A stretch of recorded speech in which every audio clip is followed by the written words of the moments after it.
Chegou o grande dia, a estreia do nosso primeiro documentário internacional, a nossa primeira superprodução. E eu tô aqui mega ansioso, porque 8 horas da noite a gente vai ter a exibição única, aberta e gratuita do documentário Vai Pra Cuba, Eduardo. Você que está inscrito ou inscrita, 1 hora antes das 8 horas, ou seja, a partir das 7, horário de Brasília, vai chegar no seu e-mail o link para você poder assistir. E no grupo de WhatsApp também, de quem se inscreveu. Não perde essa chance não, tá maravilhoso, uma produção do nível das melhores casas de streaming do mundo, só que aqui, no ICL, é aberto e gratuito para todo mundo poder assistir. À noite, a gente se vê.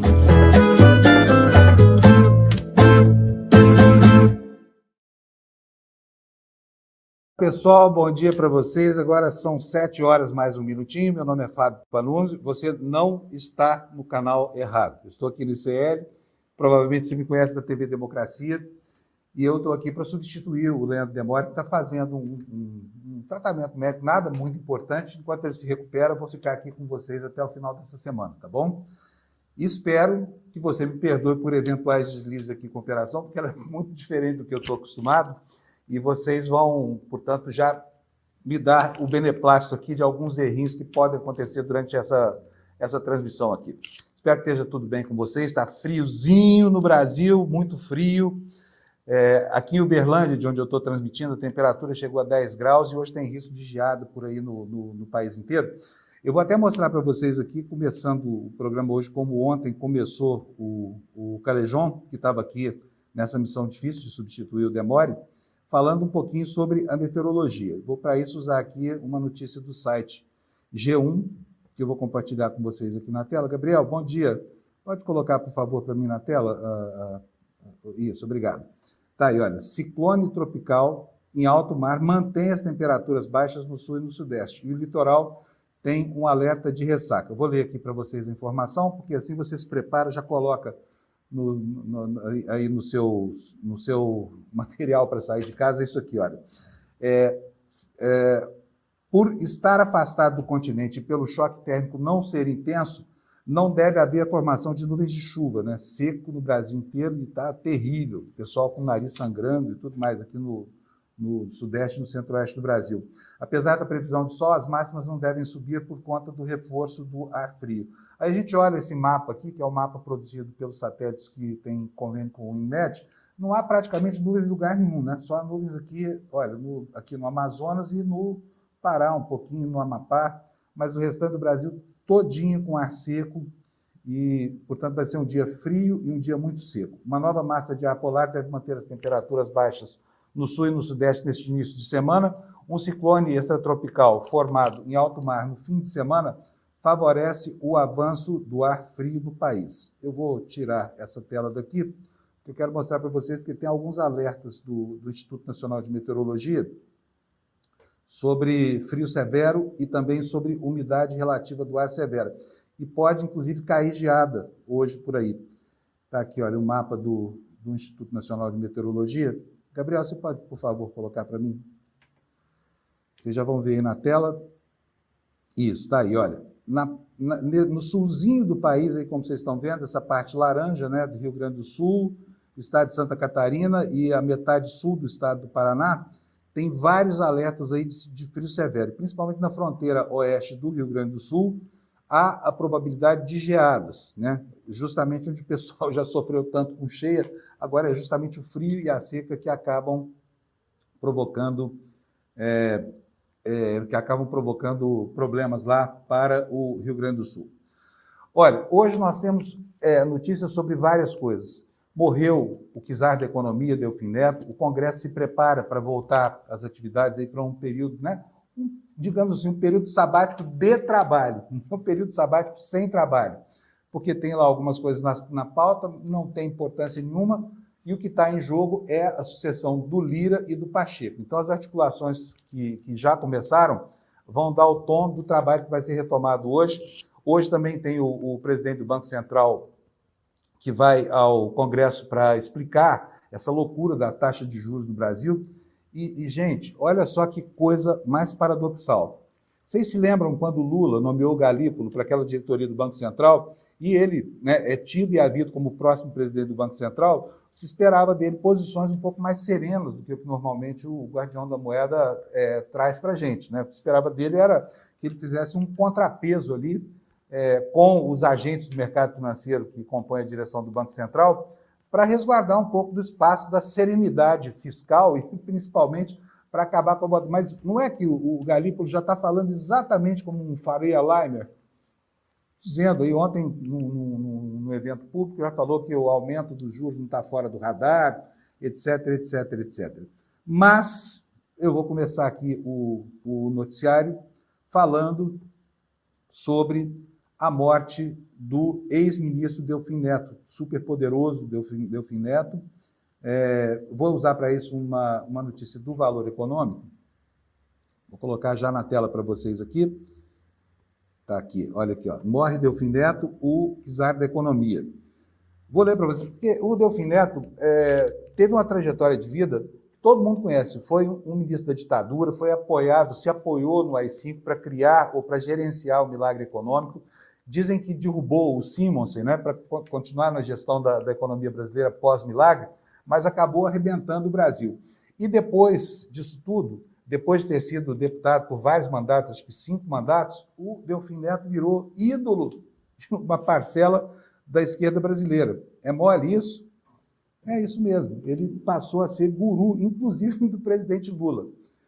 Vou ler aqui para vocês as informações biográficas dele, aqui na página do Valor. Olha, ex-ministro da Fazenda, da Agricultura, do Planejamento, ex-deputado federal Antônio Delfim Neto, morreu nesta segunda-feira aos 96 anos. Ele se encontrava internado desde a segunda-feira da semana passada no Einstein, no Hospital Albert Einstein, lá em São Paulo. Por mais de 5 décadas, Delfim Neto foi personagem e testemunha da história econômica e política do país, diz o Valor. Durante sua vida, transitou entre os extremos. Foi de office boy da Gessi Lever ao mais poderoso ministro da Fazenda do país, de czar da economia durante boa parte da ditadura, a um dos mais influentes conselheiros do governo do ex-líder sindical, né, que pode parecer paradoxal, Luiz Inácio Lula da Silva.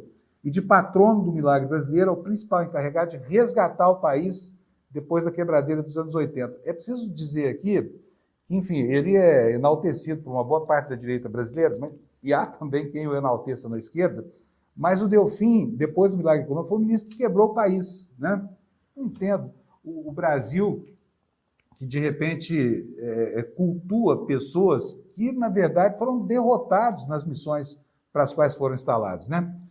Mas vamos ver aqui como é que foi, relembrar um pouquinho como é que foi a trajetória de vida do Delfim Neto. De 67 a 74, foi ministro da Fazenda do Costa e Silva e do Médici. Depois tomou para si o comando de toda a economia, em uma tarefa facilitada pelo Ato Institucional número 5, que ele, aliás, apoiou, diz aqui o jornal, com entusiasmo, e é verdade. Tinha ao alcance das mãos um orçamento infinito chamado de conta-movimento. Isso foi um artifício criado em 1965, que registrava as operações do Banco do Brasil como agente financeiro do Banco Central. E aí o governo financiava as políticas de crédito público e as operações oficiais sem limite do orçamento da União, que tinha menor importância, né?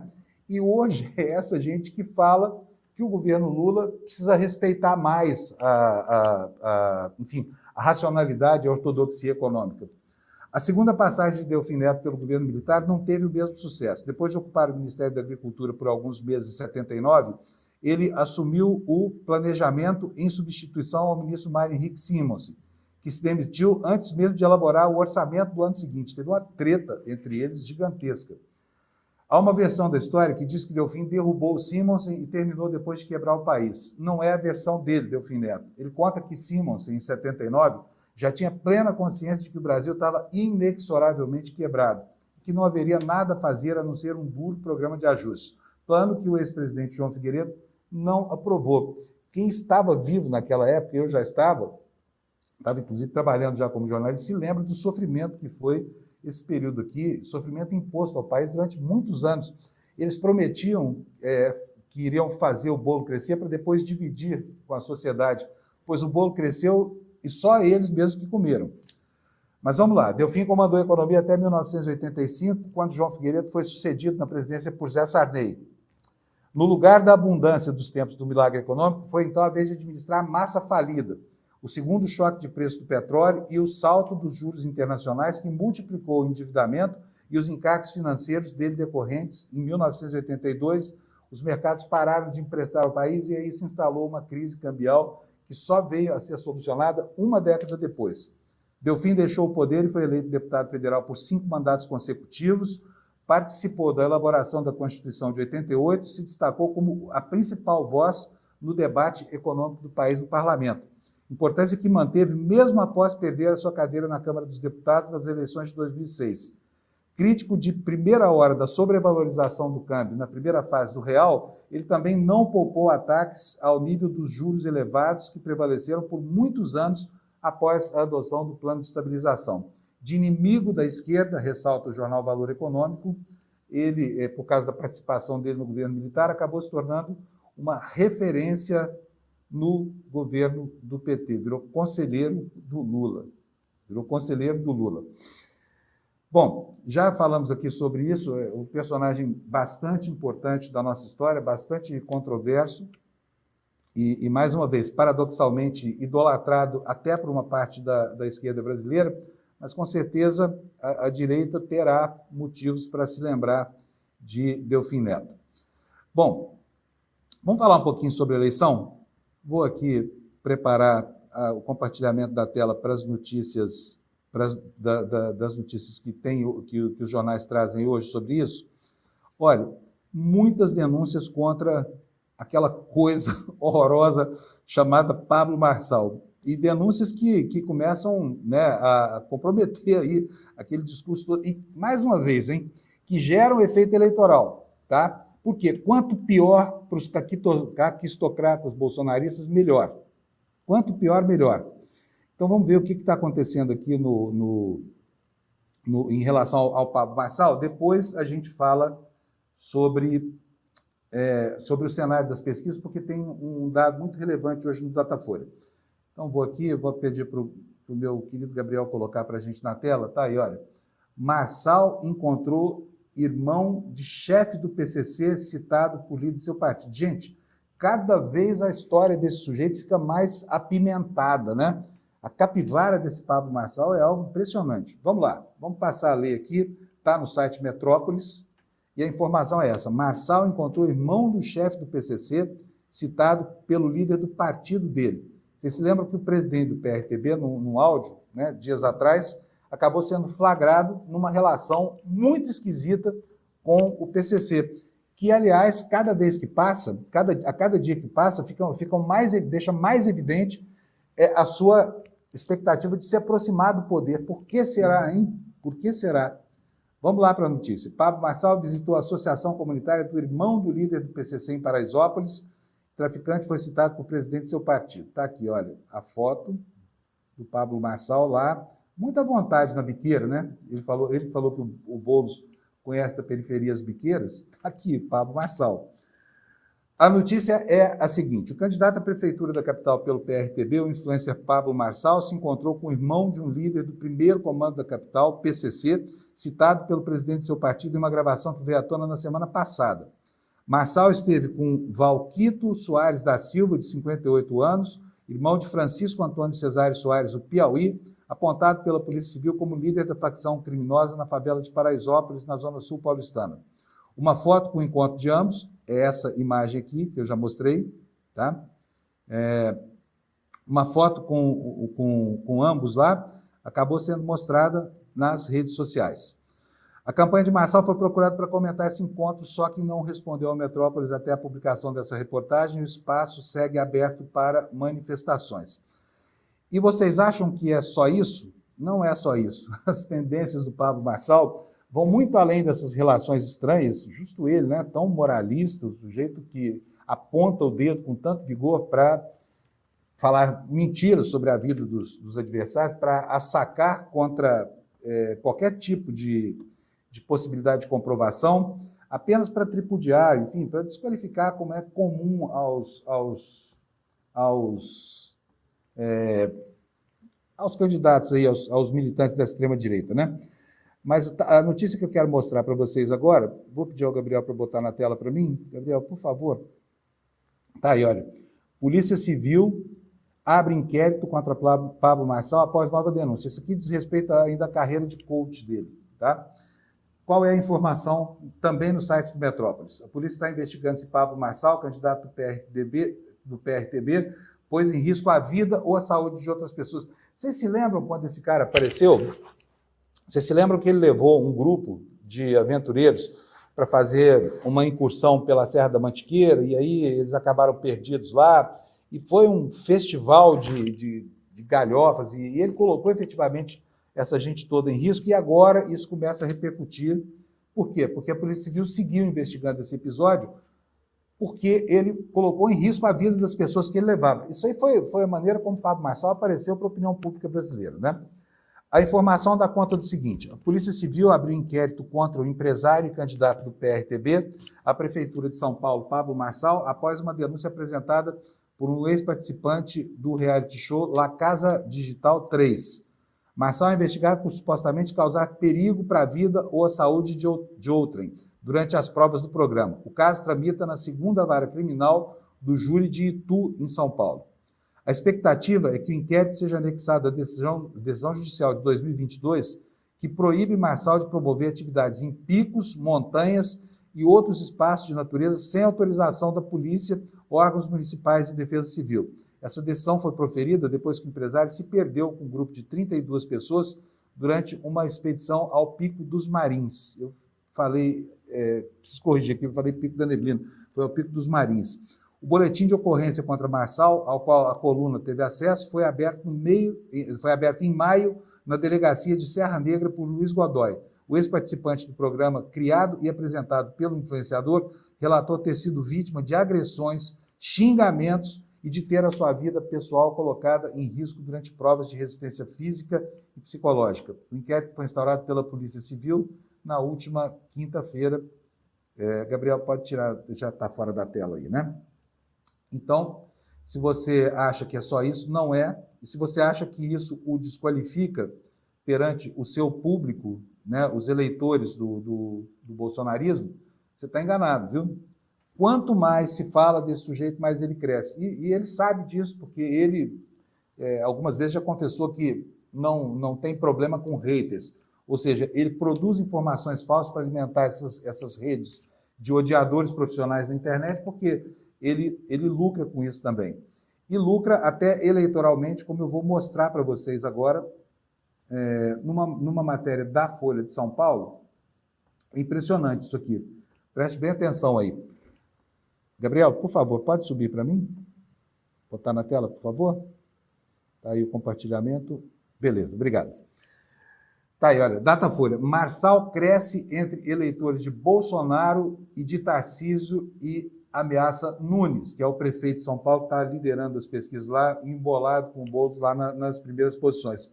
Mas, gente, será que um fenômeno como esse, né, um sujeito assim, que todo mundo sabe, inclusive os eleitores bolsonaristas sabem, que fala, enfim, é o profissional da discórdia, é o profissional do ódio, é o profissional da esculhambação, é, de longe, a pior alma penada que apareceu nessas eleições. E ainda assim isso qualifica. E nós temos uma sociedade profundamente adoecida por gente que tem esse tipo de comportamento, e por pessoas que, não sei se por se identificar com isso, ou por vontade enfim, de ter uma conduta parecida, acabam sufragando, transformam em políticos, olha, assim, e é uma ameaça concreta para as eleições, né? Vou voltar aqui a notícia para a tela, para que a gente possa ler isso aqui, olha. Datafolha, Marçal cresce entre eleitores de Bolsonaro e de Tarcísio e ameaça Nunes. O que diz a informação da Folha de São Paulo? O ex-coach oscilou positivamente até entre eleitores do Lula e do Haddad. Datena também desafia afiliados políticos. O que será que vai acontecer nessa eleição em São Paulo? Fala a verdade, fala sério para mim. Vamos para a notícia aqui. Notícia do Matheus Tupina, da Folha de São Paulo, que diz o seguinte: as intenções de voto em Pablo Marçal, do PRTB, cresceram entre os eleitores de Jair Bolsonaro e de Tarcísio Freitas, do Republicanos. Padrinhos políticos do prefeito e também pré-candidato à reeleição, Ricardo Nunes, do MDB, segundo Datafolha. Olha só isso aqui, ó. Marçal conquistou até agora 29% das preferências entre os que escolheram Bolsonaro em 2022, ante 22% no levantamento anterior, em julho. Ele também chega a 25% das intenções de voto entre os que elegeram o governador Tarcísio, de São Paulo, né? Ante 19% registrados no mês anterior. Ou seja, ele está realmente provocando aqui um abalo no capital político da direita brasileira, da direita paulista, né? Paulista e paulistana. A margem de erro dessa pesquisa é de 3 pontos para mais ou para menos. No caso das diferenças no limite de margem, no caso 6 pontos, uma situação de estabilidade é tida como improvável. Nunes, por outro lado, oscilou negativamente entre os apoiadores de Bolsonaro, passando de 42% para 38% nessa rodada. Entre os eleitores de Tarcísio, ele foi de 40% para 42% das intenções de voto. Ou seja, está crescendo entre, né, basicamente todo o campo da direita. Com isso, a diferença entre o prefeito e o ex-coach caiu de 20 para 9 pontos no caso dos eleitores do ex-presidente e oscilou de 21 pontos para 17 entre os do governador. Os resultados evidenciam a dificuldade que o candidato do PRTB impõe ao atual ocupante do edifício Matarazzo para captar os votos obtidos por seus padrinhos políticos no pleito passado. Apesar de querer os votos de Bolsonaro, Nunes tem priorizado até o momento eventos com o governador de São Paulo, já que o ex-presidente tem uma rejeição elevada na capital paulista. Segundo o Datafolha, 65% dizem que não votarão de jeito nenhum em um candidato apoiado por ele. Já o apoio de Tarcísio levaria a rejeição a 48% dos entrevistados, o que é bem menor, né? Agora, repare aqui nesse gráfico, vamos pegar aqui os dados anteriores para que a gente possa entender aqui esse fenômeno de crescimento. Nesta aba aqui está a pesquisa de 27 e 28 de maio passado.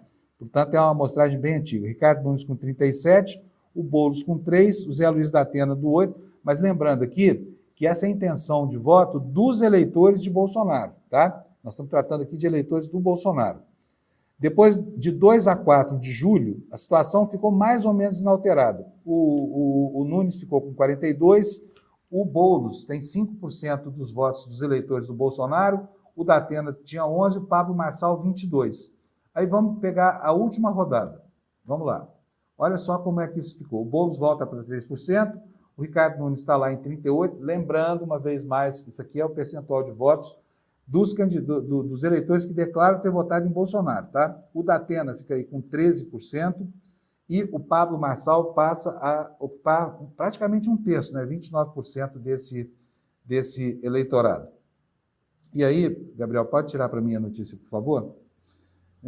E aí eu pergunto para vocês, o que é que qualifica esse cara? Não é preciso ir muito longe para a gente entender que o estereótipo médio do bolsonarista é esse sujeito mesmo, boçal, brutalhão, burro, porque não se pode dizer que o Pablo Marçal seja uma sumidade, né?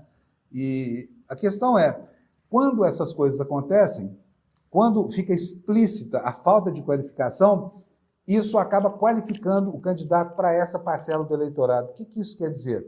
Que essa mensagem tem penetração.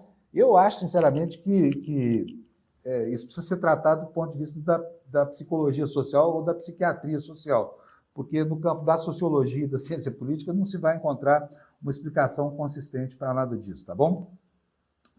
Antes de continuar aqui com as informações sobre eleições e tudo mais, eu preciso dizer que você pode assistir a esta live por vários canais diferentes. Eu vou dizer agora, se você está saindo da sua casa, se você mora em São Paulo, se mora no Sul, se mora na Bahia, você pode acompanhar o nosso noticiário aqui por vários canais. Ele é transmitido, olha, vamos lá, no EM, no Eduardo Moreira, no canal do ICL, nas redes de TV aberta, na região metropolitana de São Paulo, na TVT, né? Você pode assistir também na TVT. E no rádio, nós estamos ao vivo agora também na Rádio Brasil Atual, 98,9 na região metropolitana de São Paulo. Pela TV Quirimurê, que é um canal aberto de Salvador, Bahia. Pela Rádio Heliópolis FM de São Paulo, 87,5 para quem quiser sintonizar. E na Pop TV, que tem 2 emissoras no Rio Grande do Sul, uma em Porto Alegre e outra em Sobradinho. Então você pode assistir essa live por qualquer um desses canais. Se você está apressado para sair de casa, não perca tempo. Se você mora no Rio Grande do Sul, se você mora em São Paulo ou se você mora em Salvador, você está coberto por essas emissoras abertas. E se você não estiver, você leva o seu celular e vai ouvindo a gente pelo celular mesmo, tá bom? Agora são 7 horas e 25 minutos. Vamos falar um pouquinho mais sobre as eleições. Eu vou compartilhar aqui a tela. Outros problemas aqui agora na campanha do atual prefeito de São Paulo, que lidera as pesquisas lá, empatado com Boulos. Ele ficou devendo uma explicação para a gente, né? Para a gente, para o eleitorado dele, no caso. E a explicação que ele ficou devendo não veio efetivamente. Está aqui na tela para você ver. Anotação, observação da Folha de São Paulo. Gestão Nunes não responde ao prefeito, não responde se prefeito furou a fila para realizar exames em São Paulo. A notícia é a seguinte, isso aqui, aliás, decorre do debate, né, do qual ele participou, foi questionado sobre isso, não respondeu direito e agora permanece ainda com uma resposta obscura. A Folha diz o seguinte, a gestão Ricardo Nunes, do MDB, não responde se o prefeito de São Paulo furou ou não a fila do atendimento na rede municipal de saúde para realizar uma endoscopia e uma colonoscopia em janeiro deste ano. Nunes foi questionado sobre o tema pelo deputado federal Tabata Amaral, do PSB, durante debate entre candidatos à Prefeitura de São Paulo, na quinta-feira, dia 8, lá na TV Bandeirantes. O PSBista, né? Ele disse o seguinte, disse que, especialmente no caso da endoscopia, ele foi perguntado se agendou exames com antecedência e furou a fila e não foi claro. Nunes respondeu que considera muito positivo que o prefeito de São Paulo esteja usando o serviço público. Vamos lá, depois eu comento. Mas não disse se agendou ou não o exame, não disse se furou ou não a fila, o que é uma obscenidade, né? Do sacrifício de tanta gente que leva meses até anos para fazer um exame simples como esse, uma endoscopia, um ultrassom, ou coisa parecida. Ele diz o seguinte, abre aspas aqui, é uma forma de mostrar para toda a minha equipe o trabalho que a gente vem desenvolvendo e que o próprio prefeito utiliza esse serviço, afirmou ele ao jornal. Em nota, a gestão municipal também não respondeu se houve agendamento e argumenta no mesmo sentido. Abre aspas, o prefeito realizar exames em hospital público municipal é de fundamental importância e teve como objetivo verificar pessoalmente a qualidade dos serviços prestados à população, afirma a nota da Prefeitura de São Paulo. A administração acrescenta que Nunes tem um convênio médico e que, ao comparecer à unidade para o atendimento, exerceu sua função de constatar na prática o trabalho que está sendo feito pelo município. Aí, pergunto para você, que está me assistindo assim com tanta atenção, você acha mesmo que essa justificativa justifica alguma coisa? Francamente, eu me lembro aqui, quando no governo Fernando Henrique foram criados os genéricos, o Zé Serra, que era o ministro da Saúde, aliás, fez uma boa gestão da saúde, o Zé Serra, mas ele foi a uma farmácia para poder fazer lá o seu proselitismo com relação aos genéricos, e aí acabou comprando uma pomada para combater a herpes labial que ele tinha. Só que essa pomada era vendida só com a apresentação de receituário médico. Ele era ministro da Saúde, acabou não fazendo isso. Então, assim, são uns deslizes terríveis. Na época, isso repercutiu muito mal para ele, o uso da pomada. Aliás, fui eu mesmo que fiz essa pergunta. Falei, mas, ministro, cadê a receita? Está comprando uma pomada que exige receita médica. E ele ficou todo desconcertado e isso acabou marcando o lançamento dos genéricos no Brasil.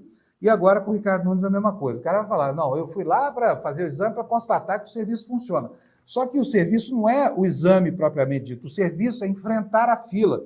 A má qualidade do serviço que a Prefeitura de São Paulo fornece é essa, justamente de ter que manter uma fila, um estoque de gente lá que está muitas vezes necessitado disso para atender situações que não permitem demora, que não permitem espera.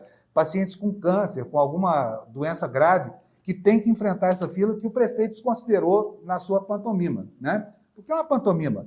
Se ele tivesse entrado na fila, olha, vou entrar na fila hoje para fazer esse exame, e daqui a 6 meses, quando me chamarem, eu vou vir aqui para ver se o serviço foi bom ou não. É um absurdo, fala a verdade. Não te parece um absurdo que o cara vai lá para quê? Para testar a máquina? Óbvio que ela funciona. O problema é chegar até ela, entrar na máquina, o pessoal fazer o exame, sei lá, no caso dele era um exame que acho que não exigia equipamento nenhum. Mas fica aqui anotado que não respondeu e quando respondeu, respondeu muito mal. Espero que a população de São Paulo ouça isso e entenda que esse tipo de proselitismo é um proselitismo muito equivocado. Por quê? Porque o que está em questão não é se o equipamento funciona ou não, se o médico é bom ou não, é como o paciente chega até os seus exames, tá bom? Então é isso aí, ruim para o atual prefeito, noticiário que, embora seja ruim, não é ruim eleitoralmente para o Pablo Marçal, e assim segue a campanha. Agora, não é só o Brasil que está fazendo uma campanha nesse momento, está vivendo aí uma véspera de eleição. Não vou falar sobre a Venezuela hoje, não tem muitos fatos novos ali, mas eu quero falar dos Estados Unidos. Vocês viram que ontem teve uma entrevista que o Elon Musk, foi mais um jogo de frescobol, né?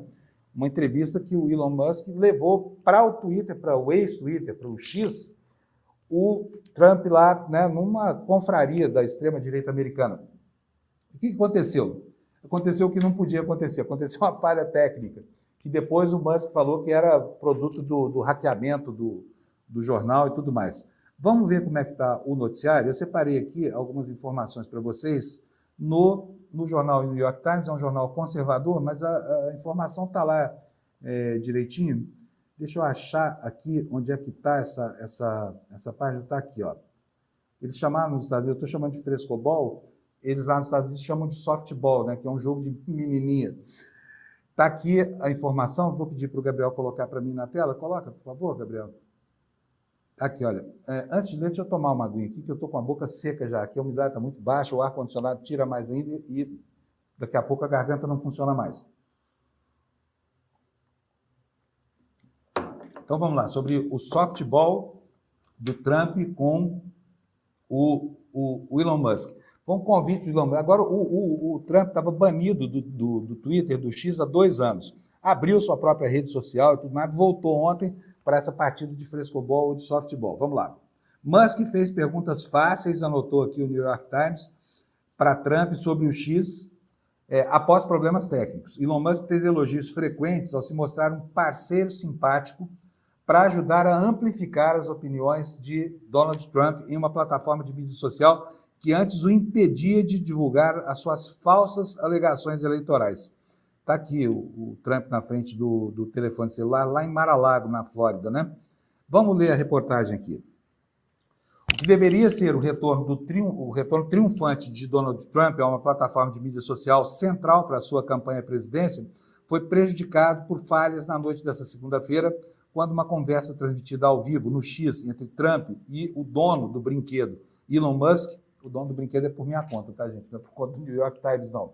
Foi significativamente atrasada por problemas técnicos. Mas assim que o bate-papo começou, 40 minutos depois do horário programado, a camaradagem recém-desenvolvida entre Musk e Trump ficou clara, com o empresário bilionário da tecnologia fazendo aquelas perguntas facílimas que permitiram que o Trump recitasse os pontos de discussão que animam a sua campanha presidencial. A conversa ofereceu poucas informações novas sobre as opiniões de Trump. Ao longo de mais de 2 horas, Trump atacou a vice-presidente Kamala Harris, a sua oponente democrata, como uma falsa, que junto com o presidente Biden não abordou as travessias na fronteira dos Estados Unidos com o México. Ele repetiu uma série de alegações falsas, incluindo a de que a eleição de 2020 foi fraudada, de que os processos criminais contra ele foram uma conspiração do governo Biden para minar a sua candidatura e os líderes de outras nações estavam deliberadamente enviando criminosos e seu povo improdutivo para a América. É tão abjeta a maneira como esse sujeito se refere aos imigrantes, né? E a própria esposa dele, coitada, pobre Melania, né? Melania que não ganha uma, perdeu para Stormy Daniels, mas a Melania é russa, é a mesma coisa. Quer dizer, na casa dele não vigora aquilo que ele deplora, né, nas fronteiras americanas. Seguindo aqui com a matéria do New York Times, Trump expressou amplamente a sua concordância, oferecendo elogios frequentes enquanto se mostrava um parceiro simpático. Aliás, o Musk, não o Trump, o Musk expressou amplamente sua concordância com tudo que o Trump falava, o que não surpreende ninguém, oferecendo elogios frequentes enquanto se mostrava um parceiro simpático para ajudar a amplificar as opiniões do Sr. Trump em uma plataforma de mídia social que uma vez o proibiu de promover falsas alegações sobre a violência, que induzia a violência política. Musk comprou o Twitter em 2022 e o rebatizou como X no ano passado. Abre aspas aqui, eu não era muito político antes, disse Musk no final do bate-papo, descrevendo-se como moderado, se não moderado, ligeiramente de esquerda. Meu Deus do céu! Acrescentando que os ouvintes que se categorizavam dessa forma deveriam apoiar o Trump. No início da noite, o senhor Musk compartilha com o Trump o desprezo pela mídia, né? Eles são useiro e vezeiro, que compartilham das mesmas opiniões, deixou claro que não estava conduzindo uma entrevista adversária, mas queria ajudar eleitores independentes e de mente aberta a simplesmente pegar uma vibe. Disse também o seguinte, quero enfatizar que é uma conversa e a intenção é apenas ter uma ideia de como Donald Trump é em uma conversa. Se essa jogada ajudará Trump a conquistar eleitores indecisos ou Musk a restaurar a confiança na plataforma, ainda não está claro, diz o New York Times. O começo falho que Musk atribuiu a um ataque cibernético ameaçou, esse aqui é o problema técnico da transmissão de ontem, né? Ameaçou ofuscar a conversa em si. E esses erros técnicos lembraram problemas semelhantes que já atormentaram outro evento político protagonizado por Musk no ano passado, quando o anúncio da campanha presidencial de Ron DeSantis no Twitter estava cheio de problemas, microfones e silêncio, etc, etc. Tá aí, então, o noticiário sobre essa entrevista. Parece, pode tirar, por favor, Gabriel?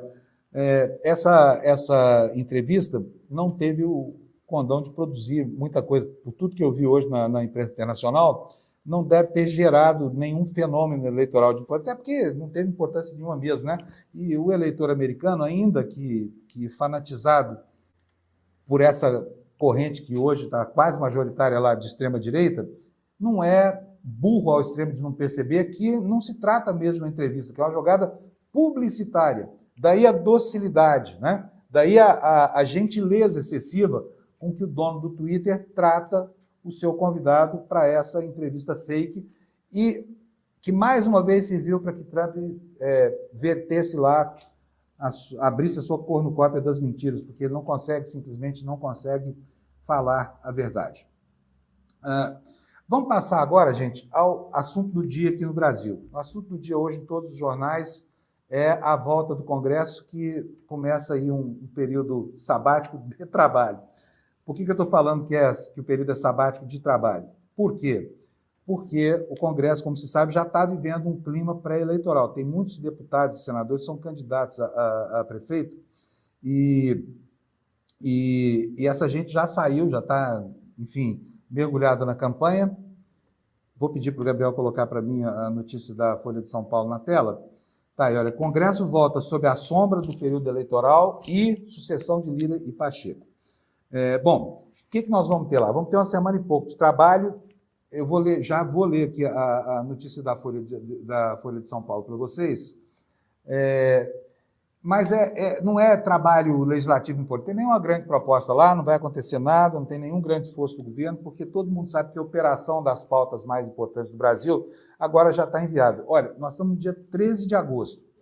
Depois de amanhã começa a campanha formalmente. Dia 16 de agosto é o dia em que as campanhas são startadas. Aí vocês vão começar a ver candidato colocando o número na tela, distribuindo santinhos na rua. Já está quase tudo liberado. Nas redes sociais isso vai ficar muito claro daqui a pouco, né? Porque a partir do dia 16, a Lei 9504, que é a legislação eleitoral, ela permite aos candidatos já fazer campanha. Na internet é quase que um território livre, pode-se fazer praticamente qualquer coisa, menos a divulgação de fake news. Então, dia 16 é uma data importante.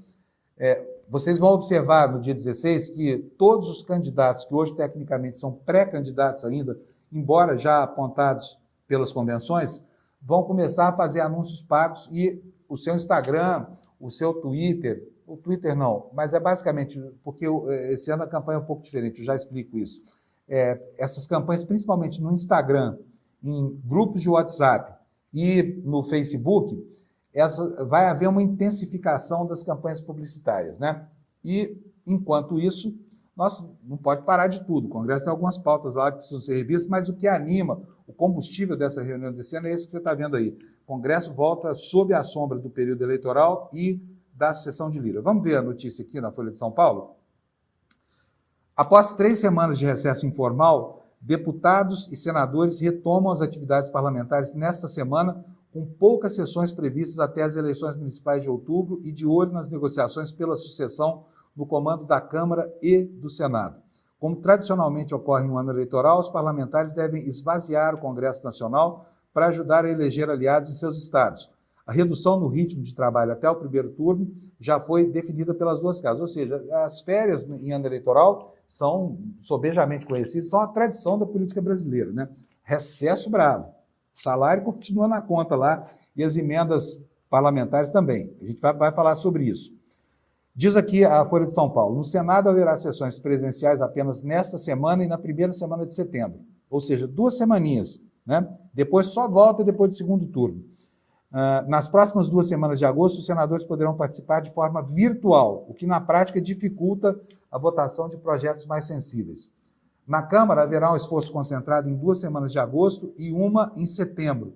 Estão previstas sessões nesta semana e nos próximos dias 26, 27, 28, além dos dias 9, 10 e 11 de setembro. Então, quando a gente fala aqui, esta semana e semana que vem, são 6 dias, tá? Se somar tudo, não dá uma semana do calendário gregoriano. E com isso, os parlamentares terão que se debruçar sobre projetos que esperam ver aprovados até o fim do ano. Para o Executivo, é prioritária a conclusão da votação de 2 projetos de regulamentação da reforma tributária. Abre aspas, a prioridade do governo e a necessidade do país é terminarmos este ano com a regulamentação da reforma tributária concluída no Senado e na Câmara, disse o ministro Alexandre Padilha das Relações Institucionais a jornalistas nesta segunda-feira lá em Brasília.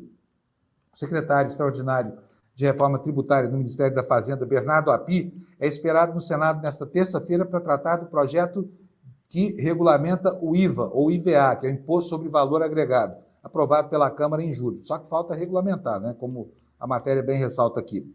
Já o segundo projeto, que trata da regulamentação do Comitê Gestor do IBS, que é o Imposto sobre Bens e Serviços, e das novas regras sobre como lidar com disputas administrativas e judiciais dos novos tributos, deve ser analisado pelos deputados ainda nesta semana.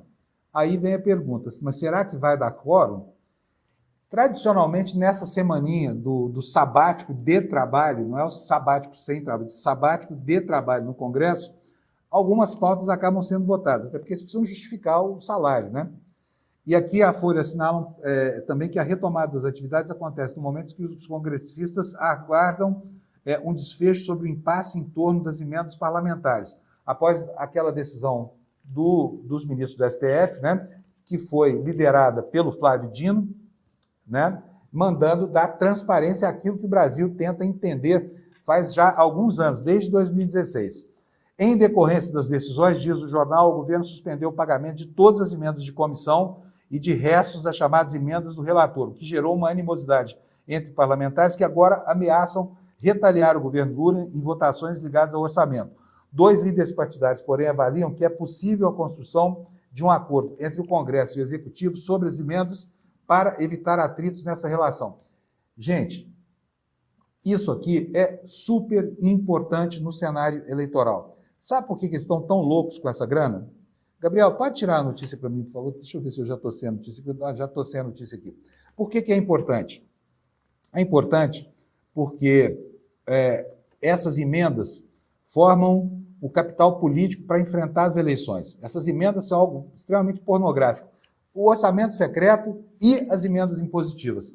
No ano passado, cada deputado teve, em média, ao menos 37 milhões de reais para fazer o que quisesse. Isso só nas emendas impositivas.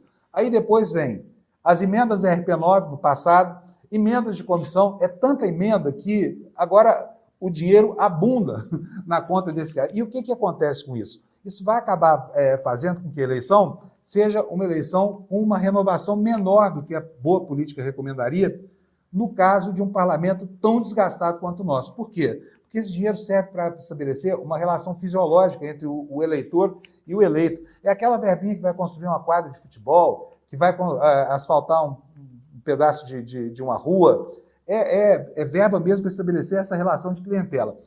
E aí, o parlamentar com mandato, ele acaba tendo uma grande ascendência sobre o eleitor, porque isso é como comprar voto, sabe? Não há como não enxergar o problema dessa forma. E os atuais detentores de mandato, atuais detentores do privilégio dessas emendas, vão acabar sendo reeleitos. E nós vamos ter, pode anotar no seu caderninho, depois vocês me cobram, nós vamos ter um dos mais baixos índices de renovação parlamentar nas câmaras de vereadores do país. As câmaras são as manjedoras dos novos políticos, e são elas que vão preparar a base daquilo que daqui a 10 ou 15 anos será poder no Brasil. Sem falar da influência gigante que os prefeitos exercem e da maneira como também ficam reféns desse tipo de emenda. Aqui na minha cidade, Uberlândia é uma cidade que tem 713 mil habitantes. A população acha que tem mais, que tem 1 milhão. Mas o IBGE falou que tem 713 mil habitantes, tem pouco mais de 500 mil eleitores. Sabe quanto cada vereador teve esse ano para distribuir para quem quisesse, ao seu bel prazer? 2 milhões e 800 mil. Imagina isso no contexto de uma cidade de 700 mil habitantes. É muita grana, né? E dinheiro que vira voto. Então, se prepare para ter um resultado eleitoral deformado por esse tipo de relação de clientela, sabe? Uma hora o Brasil vai ter que rediscutir essa história toda. E o montante dessas emendas pelas quais se batem os parlamentares é algo inacreditável. Se você está indignado com 5 bilhões do fundo eleitoral, você não fica indignado com 52 bilhões que os deputados têm ao seu dispor? Se 5 bilhões já modelam uma eleição, o que 52 bilhões não podem turvar no ambiente eleitoral? É um absurdo. Uma hora o Brasil vai ter que discutir isso. O problema é que quem se beneficia dessas emendas é que acaba sendo eleito. E aí, como é que, né, num Congresso contaminado por esse tipo de coisa, como é que vai fazer para que isso não se torne, para que isso se torne menos severo, né? Durante muito tempo, antes do governo Dilma, quando ainda não havia as emendas impositivas, a reclamação dos parlamentares é que eles ficavam reféns do governo, na liberação das emendas. Tinha aquela história do deputado despachante, você se lembra? O sujeito que pegava o Pires e ia fazer passeios pelos ministérios para conseguir verbinha daqui, verbinha dali. Hoje não tem mais isso.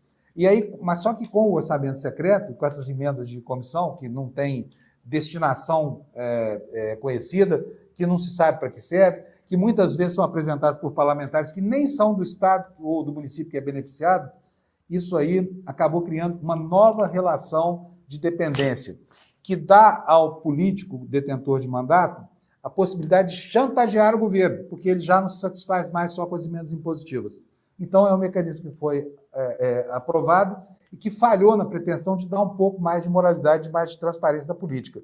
Hoje, literalmente, como muito bem acentuou o Flávio Dino na sua decisão, que está gerando toda essa controvérsia aí, não se sabe o que é feito desse dinheiro, tá? É uma fiscalização frouxa, não se sabe quem pediu, não se sabe por que foi parado na prefeitura tal, não se sabe como é feita a prestação, enfim, não se sabe nada. E essa bagunça toda está gerando votos nas eleições, tá?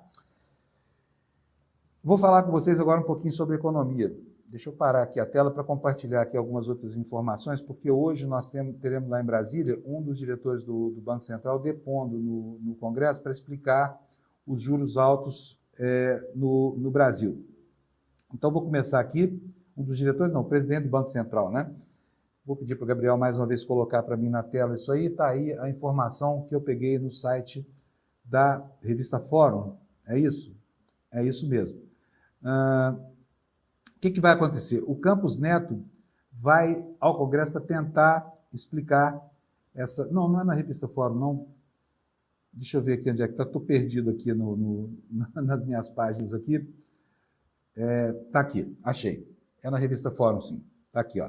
Campos Neto vai à Câmara dos Deputados explicar a taxa de juros. O presidente do Banco Central será questionado por parlamentares em audiência que acontece nessa terça-feira. Está aqui a fotografia do bonitão. O presidente do Banco Central, Roberto Campos Neto, vai à Câmara dos Deputados nesta terça-feira para explicar a política monetária aos integrantes das comissões de desenvolvimento econômico, de finanças e tributação. A presença do dirigente do BC atende a requerimentos dos deputados Mendonça Júnior, do PDT da Bahia, e Mário Negromonte, do PP da Bahia, Progressista da Bahia.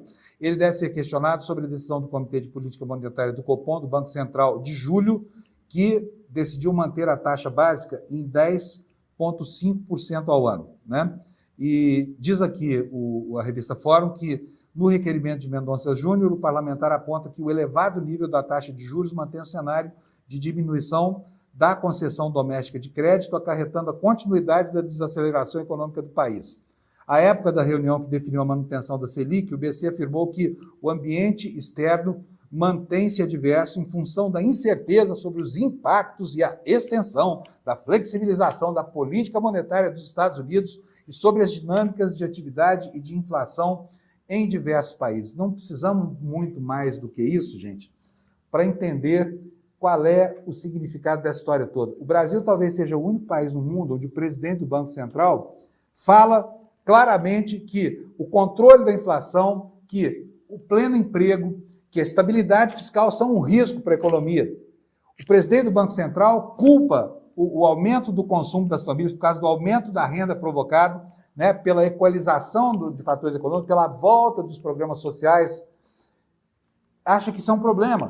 Quer dizer, o Brasil não pode crescer. Quando existe alguma inflação, e muitas vezes a inflação pode ser usada assim como instrumento do desenvolvimento, o que eles falam? Que perigo, que coisa horrorosa. O Brasil vai continuar assim até quando? Está faltando mão de obra para trabalhar nas empresas, as pessoas estão comprando mais, as coisas estão encarecendo por causa de uma inflação de demanda. Conversa fiada. O objetivo disso tudo é manter juro alto para remunerar banqueiro que investe em papéis do governo. O Eduardo Moreira